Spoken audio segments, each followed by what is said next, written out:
counted. Even if they say there's no transmission, let's stay there until they transmit it. Yes. Or like I said, we make sure the person who didn't transmit is transmitted by handing him over to the law. It's all part of transmission. You know, since they cannot transmit our vote, we hold him. I know that it's not the transmitter. So don't go away until your vote is counted and they transmit it. It's very, very important. Thank you for the opportunity. That's obese address. And it's been everywhere. It's been all over the place today as well. And I am going to possibly monitor how that plays out on Saturday. So we will be rounding up soon. But like I said, there is this passive announcement I have to make. And this is because I do not want probably to be, to be given a wrong impression, especially to those of you who have been around Maiyegun for a very long time. There are some of you who have become partly family, right? That every now and then you have to check on me, check on the family, how is the family doing, how is the kids and all of that stuff.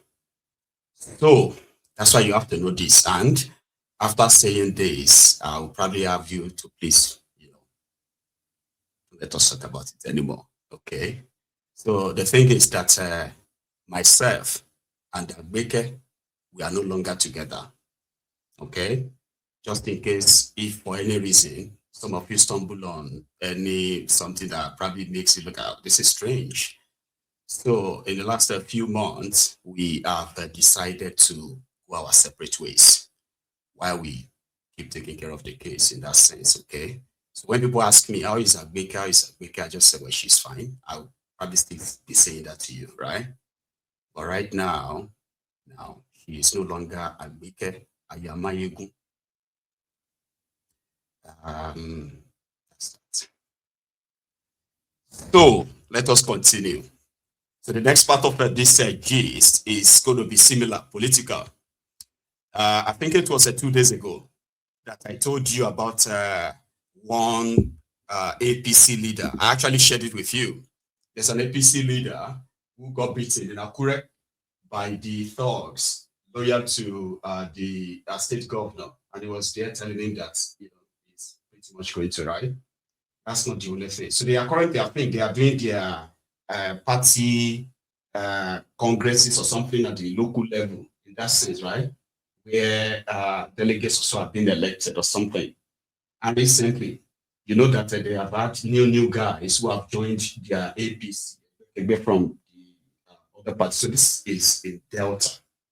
So in Delta State, they are now claiming that those who just joined them, the PDP guys, that they are, they are trying to hijack their party. So it led to a proper fisticuff. Let me show you that. In Delta.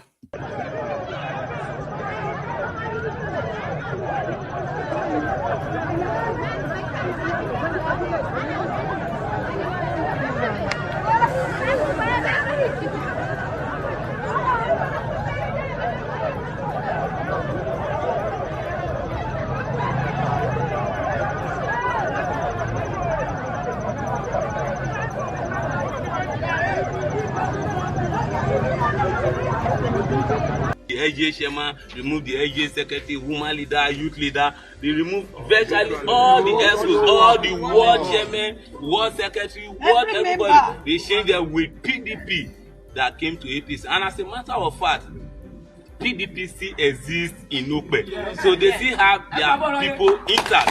So the fraction of them that entered APC because they have money, they have power, they want to oppress us and take our positions away. And even when we were alone, we were fighting them to stand still. The results are there. The results are all over the internet. The governor is from here. In the last election, he scored 14,000. While we APC, we scored 8,900 some fractions.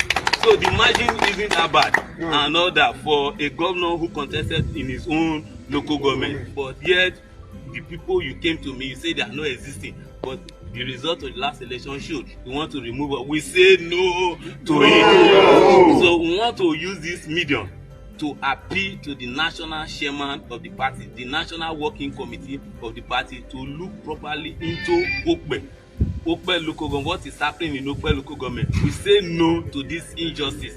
We say no to this political maladjustment. We say no to this political slavery. We say no to this political wickedness that wants to be perpetrated by the PDP that has come to join us. All what we are saying, just like what our leader, His Excellency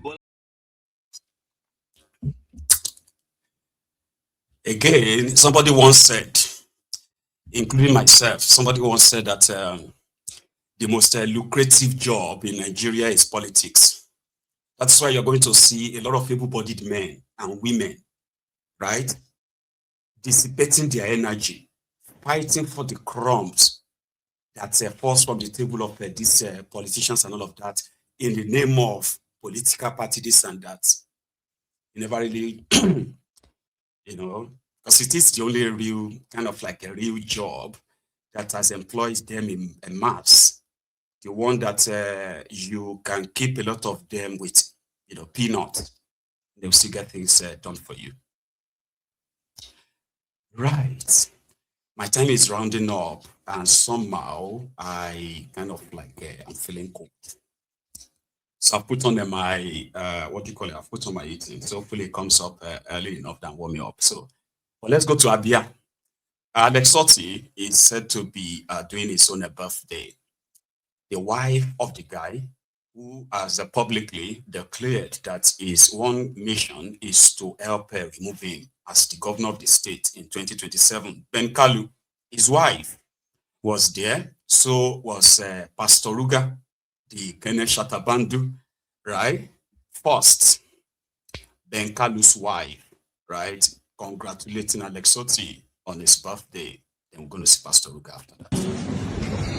The 14th Vice President of the Federal Republic of Nigeria, Your Excellency, the Governor of Abia State, Your Excellency, Her Excellency, the wife of the Governor of Abia State, and all members of the Executive, Legislature, press, and all distinguished guests. Good afternoon. I just want to say a few words of recognition of Your Excellency on your 61st birthday. I want to say a very big thank you for transforming our dear state, God's own state. And indeed, you have made us recognize that God is indeed in His own state. And on your 61st birthday, we say please do not stop. On your 61st birthday, I want to appreciate your style of leadership. I want to appreciate your excellence in governance. And we pray that the Lord will continue to bless you with good health, with great innovative ideas, and continue to enlarge your post. Happy birthday, Excellency. That's Ben Kalu's wife. Then Pastor Ruga, he was there too. You've not seen him in a while, right? I have. You too. Welcome back, His Excellency, our dear Governor. I'm very well, thank you.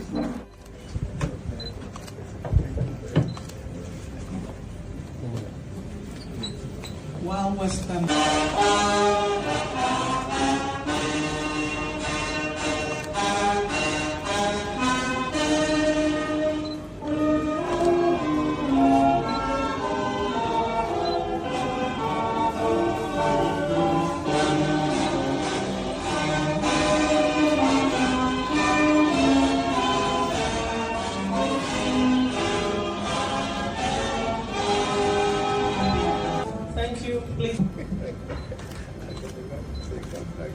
All right, a very beautiful good evening. I'm Senior Advocate of Nigeria.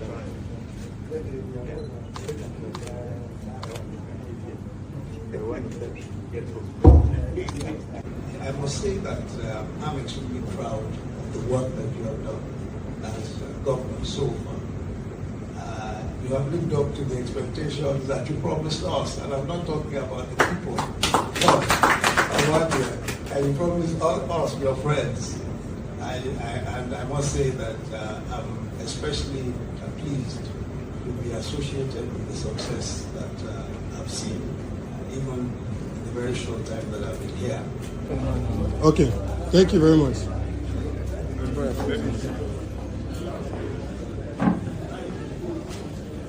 And a supersonic S. Congratulations. Can we do a happy birthday song? Happy birthday. I know that that's why I thought I should leave that announcement till towards the end of the broadcast. Okay, it was a big one to say. I just tried to do my best to make sure that, because there are people who are really very much attached to myself and my family, like from far. You get that now? So, and I've seen love in its raw form being given to me by people that I know from nowhere. You. So somehow it will make any sense if somehow you are reading about that in a blog. So for 13 years, we tried, because, you know, the idea was that, he was going to use her for papers. He was going to blah. And then they stopped saying that. But in everything anyway, you know, a man can take a lot of things. But when it gets to that infidelity and all of that stuff, you know, you begin to feel like, so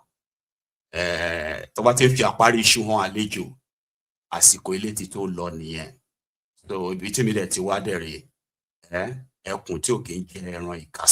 know that that tiger that will never eat a stale meat. That's who I am.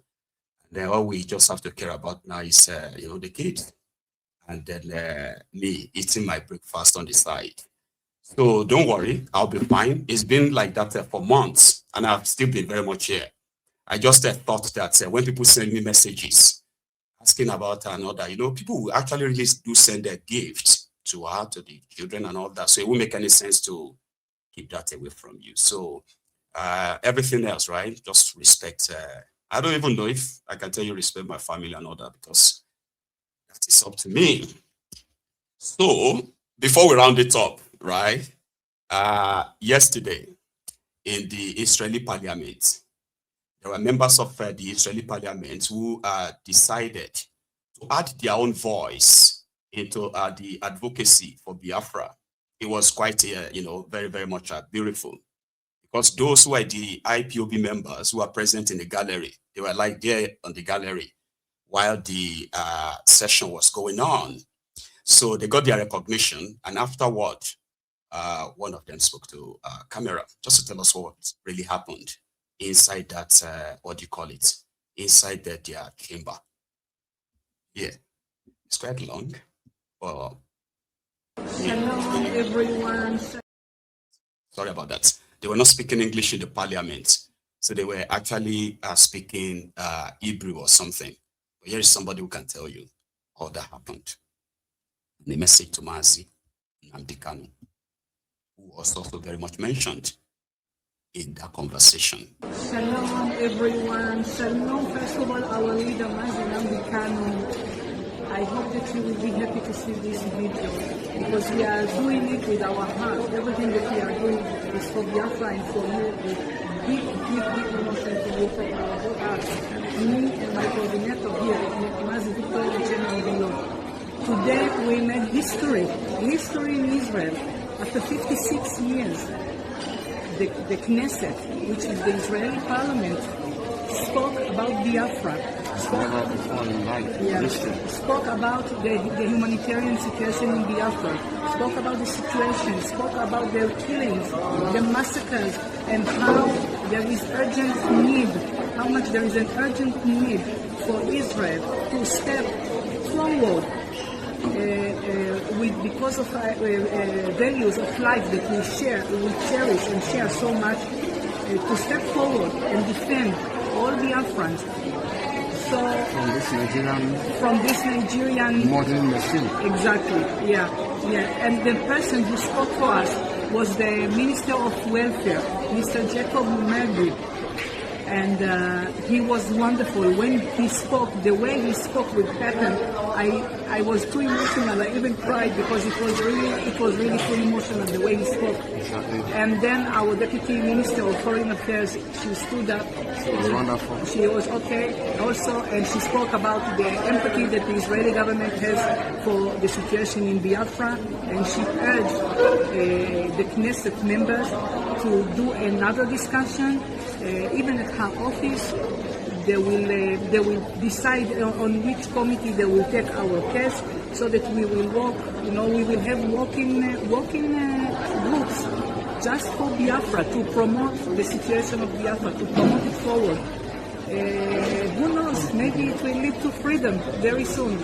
So this is for you, Mazi Namdekanu, our leader, the leader of the indigenous people of Biafra, and for the people of Biafra, from here, from the Knesset, me, Rachel Mosu, and Mazi Obilo, Victor Ochena Obilo, our coordinator.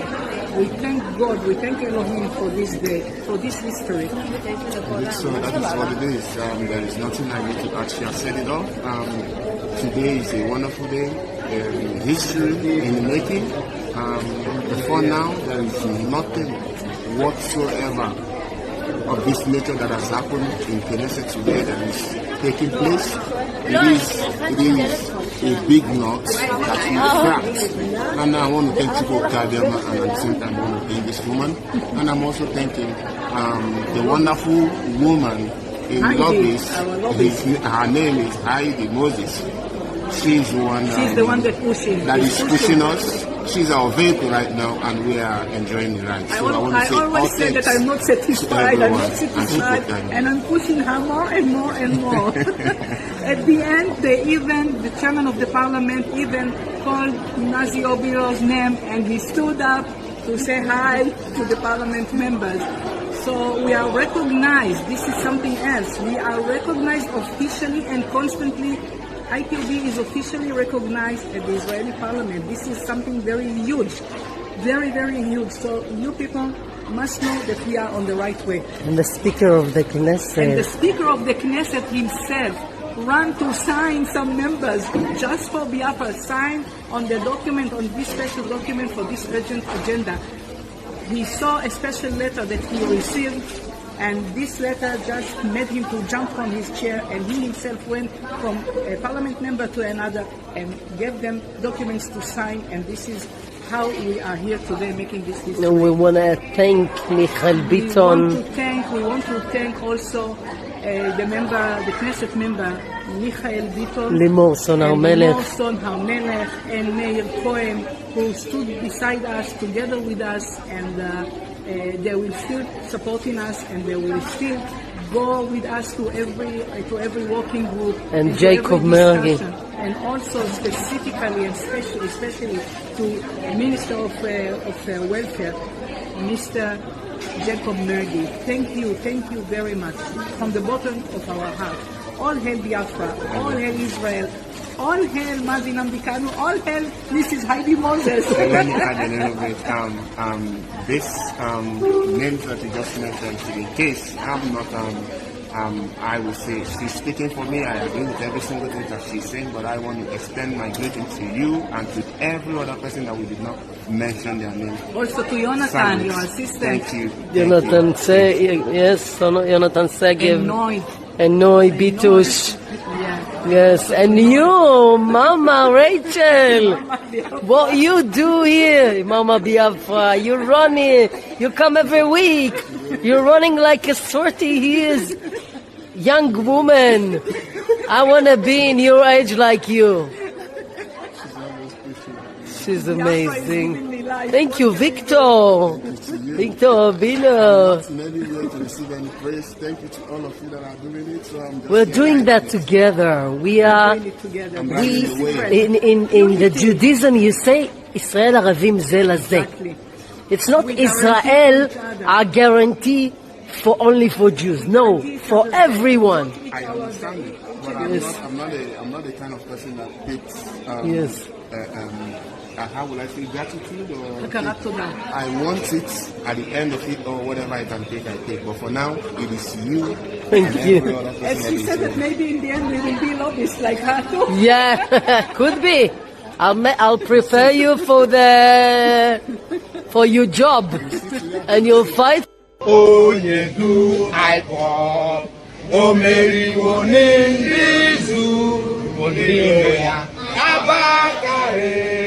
Mama Baora, Unapuri Mary Nandi win the war. Python dance 1, Python dance 2, now Python dance 3. Unapuri Mary Nandi win the war. Python dance 1, Python dance 2, now Python dance 3.